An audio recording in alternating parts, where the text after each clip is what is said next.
Growing up, I was heavily involved with playing Dungeons & Dragons, and that's kind of where this kind of connect all came from. It was really mostly about how Dungeons & Dragons taught me everything about user experience design. So one night I was working late, going through my process, constantly iterating, constantly going through personas and use cases and journeys, and I was really frustrated. My wife came in and I was like, oh, I'm sick and tired of this job. My wife looked at me and she said, what are you complaining about? It looks like you're playing Dungeons & Dragons. And from that moment on, I kind of made a little click. The second part is the map. What we love about the map is that you take the same principles of building a dungeon and actually apply it to the classic Logic map. We actually come in with a game board. We come in with dice. 18. We let people sit around. We break teams apart. Normally when we would go into organizations, there would be very much a coliseum setup. There'd be one organization on one side and another organization on another side, and it was a thumbs down, thumbs up type experience. The other component of it is the storytelling component, because a game without a story wrapped around it is meaningless to people. The role of storytelling within this game is to actually kind of educate and narrate the user through an experience.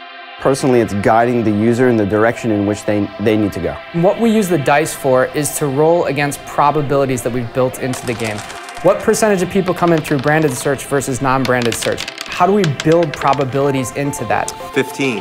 Dice give you two things, variability and probability. And why this is so important is because when we look at a consumer journey, there's probabilities built into what they're gonna do, but those probabilities are not absolute. And so understanding how to think about the larger picture in the context of the user experience, we found dice is a fantastic mechanism for doing it. As they run through the map and roll for probabilities, a light bulb always goes off in their head.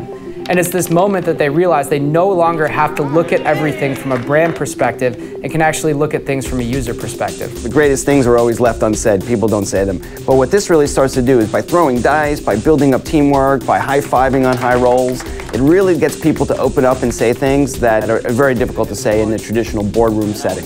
I think the beauty of the game is its scalability. You can play with as little as 4 people, but you can play with as many as 200. We actually just came back from a South by Southwest workshop where we had 75 people engaged and actively participating in the brand game.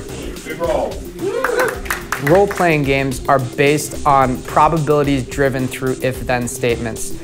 And if anybody's gone through dynamic media, if anybody's gone through CMSs, they realize that the same if-then statements that make games work actually make dynamic creativity work. And by bringing the two together, we have a real opportunity to not just talk about a great user experience, but a great brand experience.